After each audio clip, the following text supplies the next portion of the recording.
PM Modi की leadership में देश तेज गति से विकास कर रहा है। पीएम मोदी ने जितना काम देश को विकास की पटरी पर दौड़ाने के लिए किया, शायद ही किसी ने किया होगा। और यही वजह है कि आज दुनिया के तमाम बड़े देशों के राष्ट्रीय अध्यक्ष भारत की जमकर तारीफ कर रहे हैं।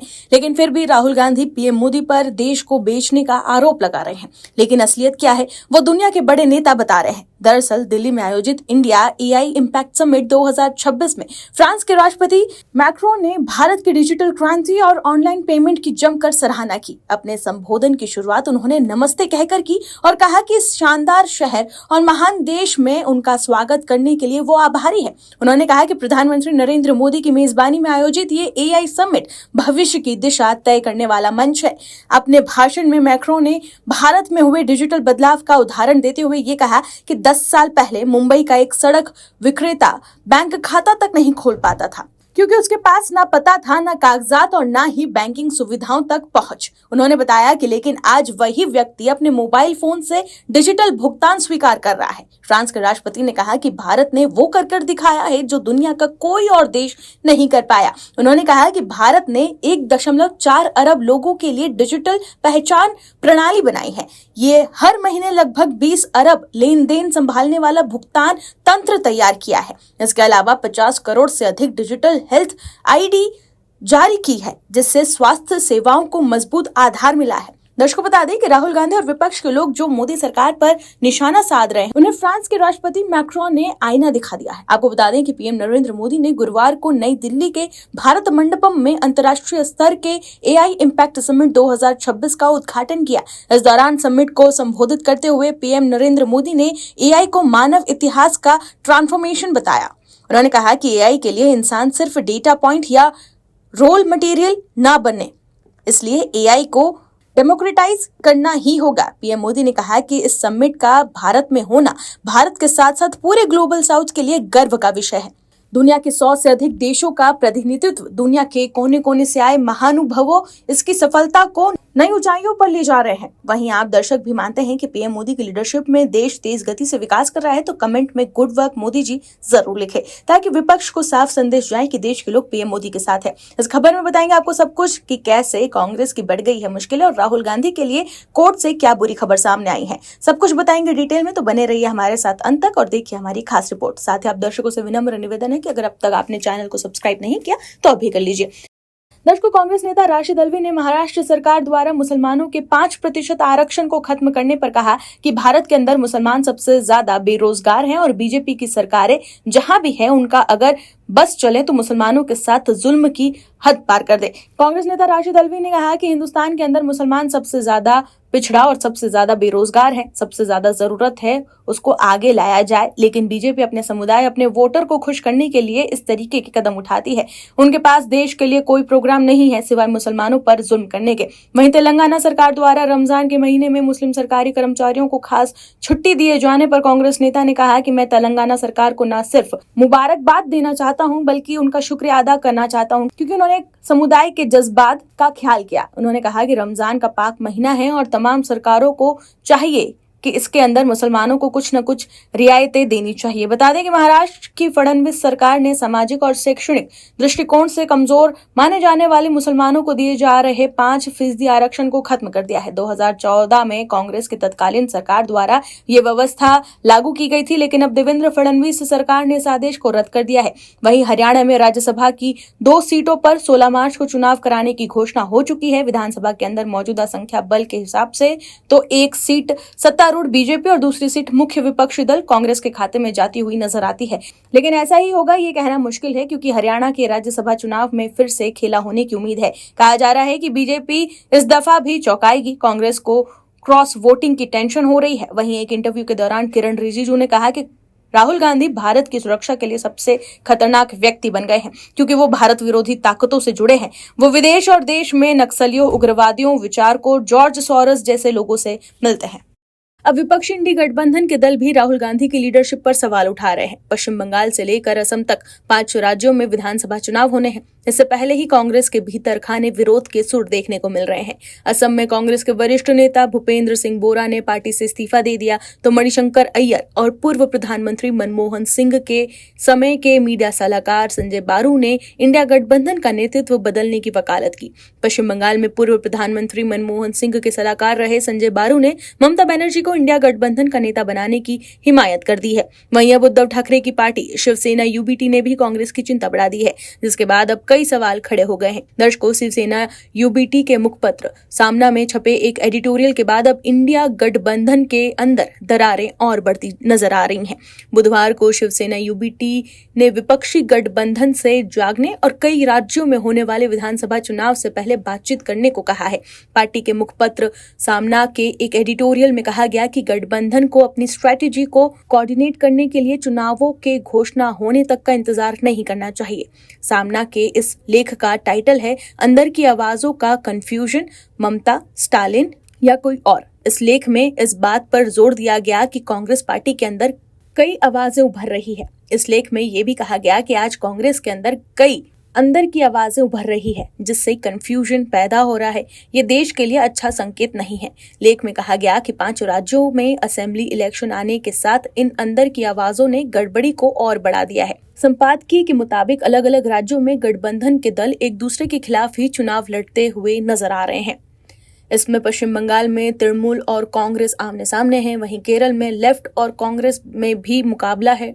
सामना में लिखा गया कि विपक्षी इंडिया गठबंधन को जल्द फैसला करना होगा कि उनका नेतृत्व कौन करेगा, ममता, स्टालिन या कोई तीसरा नेता। वहीं शिवसेना यूबीटी के नेता और राज्यसभा सांसद संजय राउत ने इंडी गठबंधन पर बड़ा बयान दिया। संजय राउत ने कहा कि इंडी ब्लॉक का काम तब शुरू होता है जब लोकसभा चुनाव पास आते हैं। तब तक किसी के बीच कोई बातचीत नहीं होती। तब तक इंडिया ब्लॉक में लोग क्या कर रहे हैं किसी को पता नहीं चलता। देश में बहुत सारी दिक्कतें हैं। अमेरिका के साथ हुई डील का नतीजा ये होगा कि देश के किसान मरेंगे, आत्महत्या करेंगे और भूखे मरेंगे। लेकिन इंडिया ब्लॉक के सिर्फ पार्लियामेंट में आवाज उठाने से काम नहीं चलने वाला। वो राहुल गांधी को भी पार्लियामेंट में बोलने नहीं देते। क्या हम बाहर कुछ कर सकते हैं? संजय राउत ने कहा कि देश में बहुत सारे मुद्दे हैं। इंडिया ब्लॉक को हमेशा चौकन्ना रहना चाहिए। उन्हें एक दूसरे से बातचीत करनी चाहिए। महीनों सालों तक वो किसी से बात नहीं करते, चाहे वो उद्धव ठाकरे हो या दूसरे नेता। हम चाहते हैं कि इंडिया ब्लॉक सिर्फ लोकसभा चुनाव से पहले ही नहीं बल्कि उससे भी पहले एक्टिव हो। किसी ने सुझाव दिया है कि ममता बनर्जी को इंडिया ब्लॉक को लीड करना चाहिए। दूसरे का कहना है कि स्टालिन को करना चाहिए। ये उनकी पर्सनल राय है। इंडिया ब्लॉक की एक मीटिंग होनी चाहिए। वहीं इससे पहले हाल ही में बीजेपी और उद्धव ठाकरे की शिवसेना का गठबंधन हुआ था। महाराष्ट्र के चंद्रपुर में बीजेपी ने उद्धव ठाकरे की शिवसेना के समर्थन से अपना मेयर यानी कि महापौर बना लिया है। इस तरह सिंगल लार्जेस्ट पार्टी बनकर उभरी कांग्रेस यहाँ मुंह ताकती रह गई। ये कदम इंडिया अलायंस के लिए किसी बड़े झटके से कम नहीं था। गुटबाजी से जूझ रही कांग्रेस को उस समय बड़ी शर्मिंदगी झेलनी पड़ी जब उसकी सहयोगी शिवसेना यूबीटी और सत्तारूढ़ बीजेपी के बीच में अचानक हुए गठबंधन से चंद्रपुर नगर निगम में बीजेपी का महापौर चुन लिया गया। वहीं उद्धव गुट के नेता संजय राउत ने ऐसी स्थिति के लिए कांग्रेस को ही जिम्मेदार ठहराया था। संजय राउत ने नसीहत देते हुए कहा था कि सबसे बड़ी पार्टी होने के बावजूद चंद्रपुर में सत्ता हासिल न कर पाने पर कांग्रेस को शर्मानी चाहिए। वहीं अब शिवसेना, उद्धव गुट और संजय राउत ने जिस तरह से इंडी गठबंधन और कांग्रेस पर सवाल उठाए हैं, उससे एक और सवाल खड़ा हो रहा है कि क्या उद्धव गुट अब बीजेपी से गठबंधन करने के लिए बेचैन तो नहीं है? दर्शकों, अगले कुछ महीनों में होने वाले 5 राज्यों के विधानसभा चुनाव से पहले कांग्रेस पार्टी की मुसीबत उनके अपने ही बढ़ा रहे हैं। असम में विधानसभा चुनावों से पहले कांग्रेस के लिए बुरी खबर सामने आई है। कांग्रेस पार्टी से इस्तीफा देने वाले भूपेन बोरा 22 फरवरी को बीजेपी में शामिल होंगे। असम के मुख्यमंत्री हिमंत बिस्व शर्मा ने बोरा से मुलाकात के बाद में ये बड़ा ऐलान किया। सीएम शर्मा ने बोरा को कांग्रेस का आखिरी हिंदू नेता करार दिया। बता दें कि भूपेन बोरा के इस्तीफा देने के बाद उन्हें कांग्रेस नेतृत्व ने मनाने की कोशिश की थी। राहुल गांधी ने बोरा को मनाने की कोशिश करते हुए अपने फैसले पर दोबारा सोचने की सलाह भी दी थी। इसके बाद ये माना गया था कि बोरा कांग्रेस नहीं छोड़ेंगे, लेकिन अब सीएम शर्मा के बयान ने फिर से असम की राजनीति को गरमा दिया है। भूपेन बोरा असम कांग्रेस में कद्दावर नेता है।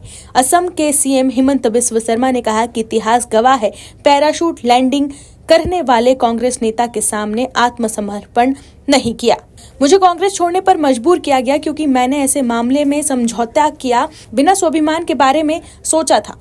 सीएम शर्मा ने कहा कि भूपेन बोरा 22 फरवरी को बीजेपी में शामिल होंगे और उनके साथ गुवाहाटी और नॉर्थ लखीमपुर में कई कांग्रेस नेता बीजेपी में शामिल होंगे। गौरतलब हो कि सोमवार को भूपेन बोरा ने कांग्रेस के राष्ट्रीय अध्यक्ष मल्लिकार्जुन खड़गे को लिखी चिट्ठी में कहा था कि उन्हें उनके तरीके से काम नहीं करने दिया जा रहा।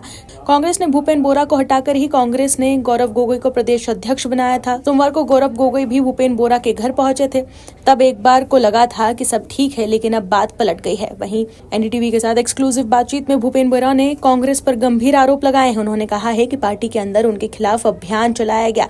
बोरा के मुताबिक रकीबुल हुसैन ने उनके खिलाफ पार्टी में अभियान चलाया और उन्हें हाशिए पर डाल दिया। उन्होंने ये भी आरोप लगाया कि गौरव गोगोई हमेशा रकीबुल हुसैन का समर्थन करते रहते हैं। बोरा ने कहा कि गौरव गोगोई ने हर समिति और हर निर्णय लेने वाली प्रक्रिया में रकीबुल हुसैन को आगे बढ़ाया। भूपेन बोरा ने कहा कि मुझे गौरव गोगोई के नेतृत्व से कोई समस्या नहीं थी, लेकिन अब असम कांग्रेस में वो सिर्फ चेहरा भर रह गए हैं, जबकि पार्टी को रकीबुल हुसैन चला रहे हैं। वहीं पंचायत चुनाव में खराब प्रदर्शन को लेकर भी बोरा ने गंभीर सवाल उठाए। भूपेन बोरा ने कहा कि गौरव गोगोई के कथित पाक लिंक को लेकर चले अभियान की वजह से पार्टी को भारी नुकसान उठाना पड़ा। उन्होंने सवाल किया कि अगर आरोप गलत थे तो मुख्यमंत्री के खिलाफ मानहानि का मुकदमा क्यों नहीं दायर किया गया। बोरा ने दावा किया कि वो गौरव गोगोई के बचाव में सबसे पहले सामने आए थे। वहीं कांग्रेस के पूर्व प्रदेश अध्यक्ष भूपेन बोरा के बाद कांग्रेस विधायक अब्दुल राशिद मंडल ने भी पार्टी छोड़ दी है। उन्होंने रायजोड़ दल का दामन थाम लिया है। वहीं चुनाव से पहले असम कांग्रेस में मची भगदड़ के बीच गुरुवार को कांग्रेस महासचिव प्रियंका गांधी वाड्रा असम दौरे पर पहुंचेंगी और पार्टी नेताओं के साथ बैठक करेगी।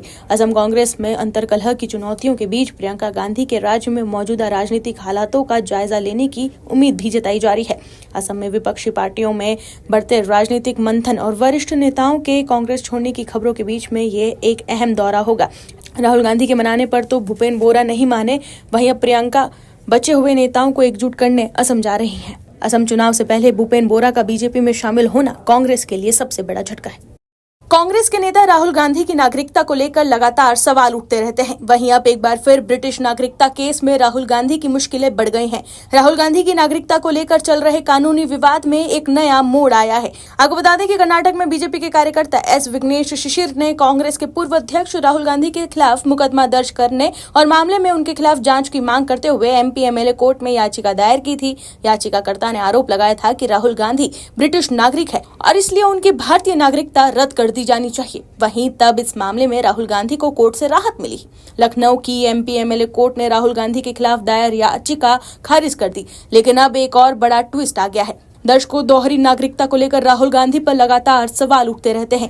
वहीं अब इलाहाबाद हाईकोर्ट की लखनऊ बेंच में 19 फरवरी 2026 को राहुल गांधी के खिलाफ एफआईआर दर्ज कराने की मांग से जुड़ी याचिका पर सुनवाई होगी। ये मामला मजिस्ट्रेट कोर्ट के 28 जनवरी 2026 के आदेश को चुनौती देते हुए दायर आवेदन से संबंधित है। लखनऊ के एमपी-एमएलए कोर्ट ने 28 जनवरी 2026 को राहुल गांधी के खिलाफ ब्रिटिश नागरिकता के मामले में एफआईआर दर्ज करने की याचिका को खारिज कर दिया था। याचिकाकर्ता एस विघ्नेश शिशिर की ओर से दायर आवेदन में लखनऊ मजिस्ट्रेट अदालत के 28 जनवरी 2026 के आदेश को चुनौती दी गई है।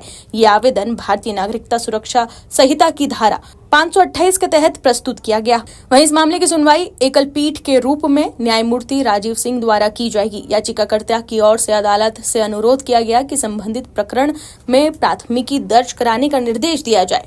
याचिका में राहुल गांधी के खिलाफ भारतीय दंड संहिता की विभिन्न धाराओं 318, 335, 340, 236, 237, 61, 148, 147, 152, 238, 336, 351 के तहत एफआईआर दर्ज करने की मांग की गई है। इसके अतिरिक्त आधिकारिक गोपनीयता अधिनियम 1923 की धारा 3, 5 एवं 6, पासपोर्ट अधिनियम 1967 की धारा 12 एवं 13 तथा विदेशी अधिनियम 1946 की धारा 14B और 14C के तहत भी कार्रवाई की मांग की गई है। याचिकाकर्ता ने रायबरेली जिले के कोतवाली थाना में प्राथमिकी दर्ज कराने का निर्देश देने की अपील भी की है।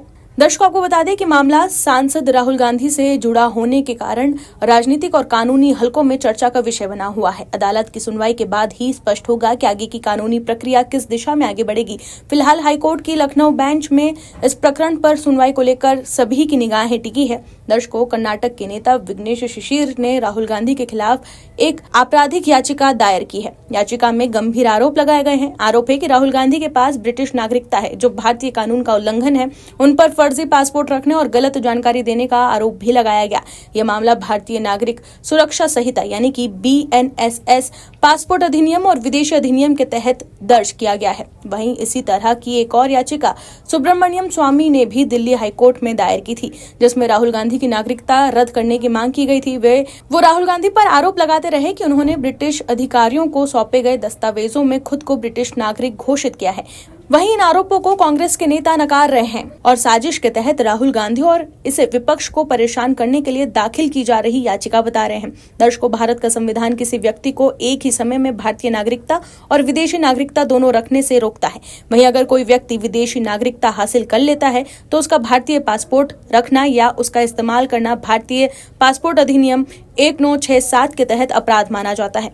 यही वजह है कि इस मामले में राहुल गांधी के खिलाफ बीजेपी के नेता जमकर निशाना साध रहे हैं। Bureau report OMH news. आप दर्शकों से विनम्र निवेदन है कि चैनल को सब्सक्राइब जरूर करें